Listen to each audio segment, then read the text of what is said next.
What up, crypto fam? It's Phantom. Taking another look at the market. Bitcoin's recovered some of its losses that it experienced last night, just about after we streamed. I hope that there's no correlation to that, egad. But like I said, Bitcoin's recovered some of its losses. It's at almost 41,000. The reason that this candle's red is because the RSI had dipped down and it caused this indicator in particular to flag red. It's still a green candle moving to the upside. I think we're going to have some pushback from this resistance block, which was our previous support block. And since it did well as a support block, it'll probably do well as a resistance block. I think there'll be quite a few layers, cell layers in here. So I hope that we can push towards that tomorrow. I'm still in my Cosmos trade. I think I got in the 2350, 2360-ish area. So I'm still up by 50 cents on that. I only put a small amount in. As long as I don't get stopped out, which I almost did last night, I almost hit my stop level.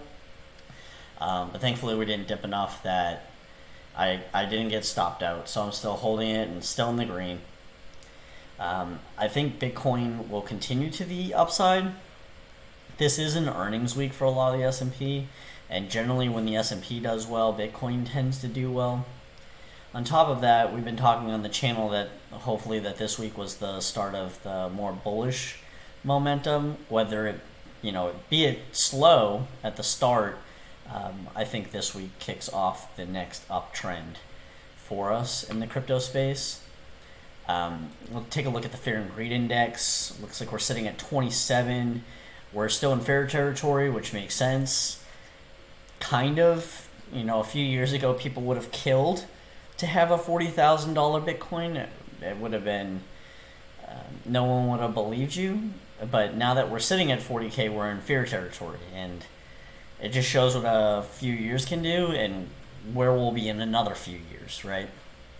So I do have some pretty cool news articles. The second one I have queued up is one that I'm really excited about. It's one of the coolest articles I found in the past few weeks. But for the first news article, which is great, the SEC is getting pushback from representatives. Crypto growth under SEC's jurisdiction. McHenry and Huizenga argued we're particularly concerned the proposed rules can be interpreted to expand the SEC's jurisdiction beyond its existing statutory authority to regulate market participants in the digital asset ecosystem, including DeFi. Everybody wants their hands on DeFi, right? So why wouldn't the SEC want to, broaden their scope and take it in? The SEC wants their hands in everything, and they can't control the world. They can't govern every piece of finance and business in the entire United States. They're just not that large. They're growing beyond their own capacity, or they're trying to get power beyond their own capacity, which is why these checks are in place and why these, good on these representatives for pushing back on the SEC. They essentially highlighted the SEC's January proposal that took an expansive view of entities marked as quote-unquote exchanges.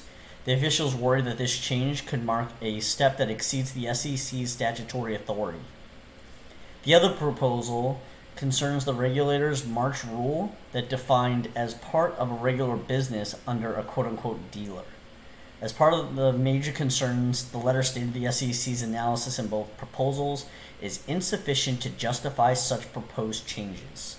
The actual tweet that went out went to at Gary Gensler at the SEC. It is trying to rewrite existing laws in order to expand its jurisdiction over digital assets, market participants.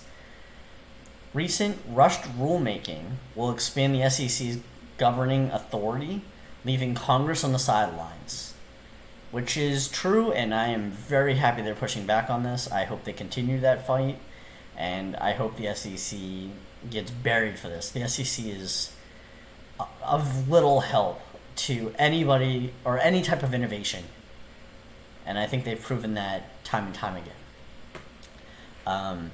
The really cool news article that I was really looking forward to bringing up on the stream, 5 reasons why Bitcoin will replace credit cards. And the 5 reasons are security, speed, transaction fees, paperwork, and privacy.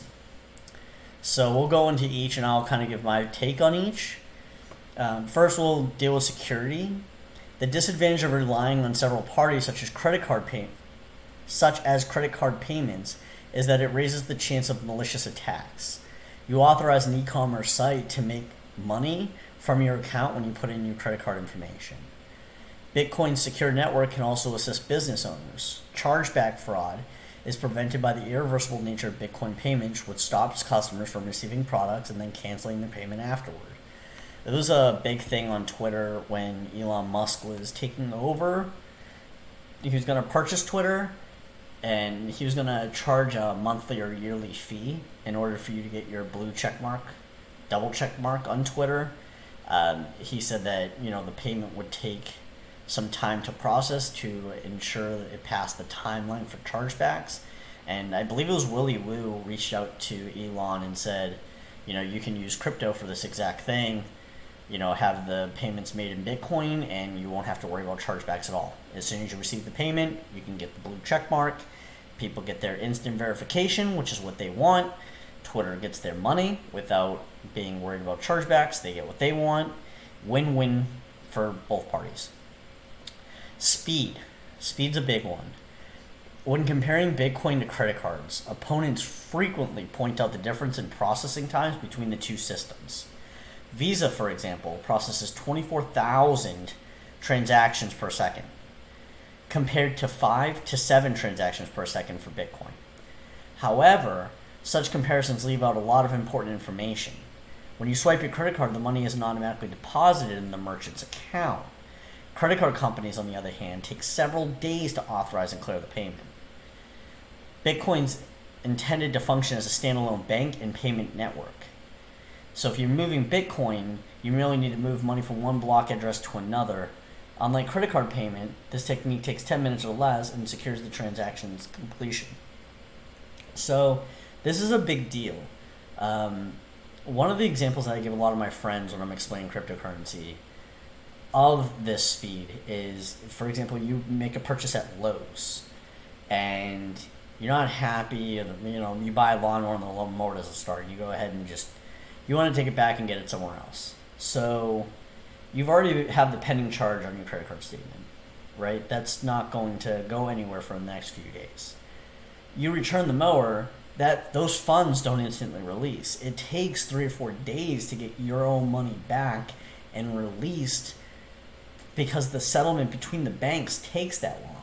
So when they boast about their speeds of 24,000 transactions per second, it's not start to finish. They're just basically asynchronous calls that are just happening, and they can fire them away, rapid fire, but it's the end-to-end transaction that people care about, and that end-to-end transaction does not happen in 24,000 transactions per second. So it's a bullet point that they want to give people that doesn't give a complete picture. Less transaction fees. This is really cool. Payment processing costs, which can be as high as 3% of the original purchase, are charged by credit card companies because some merchants have limited profit margins. They are frequently forced to pass these costs on to customers. So you'll see some really small businesses that will make sure that you spend at least $10 before using their point of sale system, or some, if it's less than $10, they ask you to use cash.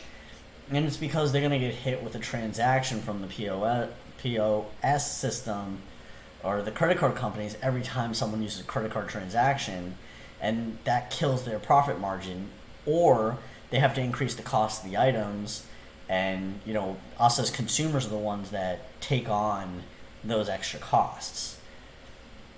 Bitcoin would remove those costs. The transaction fees are minute compared to the 3% for, you know, extremely expensive items. And for merchants, if it's a small time item, you know, they're not paying any fees as far as the merchant's concerned. It's the person that's making the transaction with Bitcoin that's going to pay the fee, which we're doing anyways. It's just the passing of the cost, and we don't physically see it.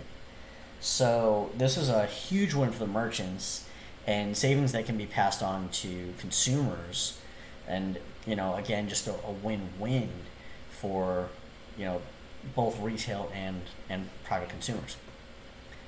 Almost no paperwork. Before providing a credit card, each bank will require you to finish a lengthy registration process. For merchants wishing to set up a point-of-sale system with a credit card provider, the process is similar, if not lengthier. Bitcoin can help boost businesses by allowing unbanked people to pay for goods using mobile devices that is linked to the internet. It may make it easier for small firms to establish payment channels without having to deal with the normal paperwork. So the paperwork of getting a POS system can be lengthy and annoying and difficult because there's just roadblocks to make things difficult unless you're a large business and you have people that know the game and can complete them. This is a big deal. Obviously, there's paperwork to sign up with exchanges and things like that, and it does take time, but the verification process is much quicker. The cool part of this is, you know, if someone does set up even a private custodial wallet and gets money sent to them, they don't need to place that money in any bank. They can use their custodial wallet or their ledger or what have you and send their Bitcoin and make Bitcoin transactions without ever having a bank account or ever having, you know, to have access to a bank account. Some people are just refused when trying to set up bank accounts. So this is a big deal. Privacy. The largest reason Bitcoin has become what it is. Bitcoin transactions are anonymous by design. The blockchain only records parties' public addresses and the amount traded. By checking up on the transaction on the blockchain, no one can tell who you are or what you paid for. This is phenomenal, and I back this wholeheartedly. If I were to send my father, say $100 in Bitcoin, no one needs to know that my name, his bank account information, my bank account information, my social security number, his social security number, my credit card information. All that information is useless to pass across the network. All they need to know is that wallet ABC sent money to XYZ so that they confirm that Bitcoin moved between these two wallets, so that transaction can be confirmed, a block get created and added onto the chain. Completely verifiable by everyone, public ledger. There's no reason they need to see what I'm purchasing for him, why I'm sending him the money, none of that. And removing all that, privacy is freedom at the end of the day. So this is my favorite part of the article. I thought the article was really, really cool. And I hope some, smaller merchants start picking up this idea and start ditching these POS systems so that the banks can start getting punished for the monopolies they created. And the last article that I have is the SBF. If you don't know him, Sam Bankman-Fried, he's the CEO of FTX. The guy's a stud in the crypto space. He's done so much for the crypto community. FTX is an amazing platform. He has his own backed political action committee called Protect Our Future, and it's a fundraising campaign ahead of midterm elections in the U.S. that will take place later this year. The Protect Our Future Political Action Committee has donated more than $9 million to candidates running for the U.S. House of Representatives, per expenditure disclosures from ProPublica, election data bot. This money was spread out to provide support for 4 different candidates running in 4 different states: Carrick Flynn of Oregon, Chantel Brown of Ohio, Lucia McBath of Georgia, and Jasmine Crockett of Texas, all candidates running as Democrats. The product, Protect Our Future PAC, made its first donation on February 8th following its foundation for the previous month. It has made dozens of donations as of April 15th, each raising in size from a couple $1,000s to nearly $900,000. Most of the contributions went to support campaign production and purchasing of advertisement. Crypto has increasingly been represented in Washington, D.C., in part to combat various pieces of regulation from various government agencies and legislatures deemed harmful to the crypto space. Another crypto political action committee called the GMI PAC spurred up in January, also intending to fund campaigns for the upcoming November election. This part's really cool. Additionally, more candidates seem to be running for Congress with crypto as a major aspect of their campaign. So we're going to be seeing this as one of the top things that is going to come out on debates, when they have rallies, when the political candidates are speaking to their constituents. Crypto is going to be part of their overall plan. And I think it's going to increase adoption. The more and more they're talking about it, the more it's going to be on news pages, the more it's going to be on news networks, it's going to be in people's face. And as the politicians start selling it as a way to, give privacy back to people, I think people are going to want to do what it takes to get some of their privacy back. So I see this as a big springboard for the crypto space. It's going to be great to see. I can't wait to see it in the presidential elections, even when we get up to that in a couple of years. I'm very excited about the space. I think we're still incredibly early, and I think the future is going to be bright for crypto. So, just wrapping up, Bitcoin seems to be recovering. I think it's going to continue its bullish momentum. I hope the S&P continues their bullish momentum. There's a pretty big earnings week this week, so I'm assuming that they will continue to do well, assuming those earning reports come out well. I think this is the start of the turning of the tide.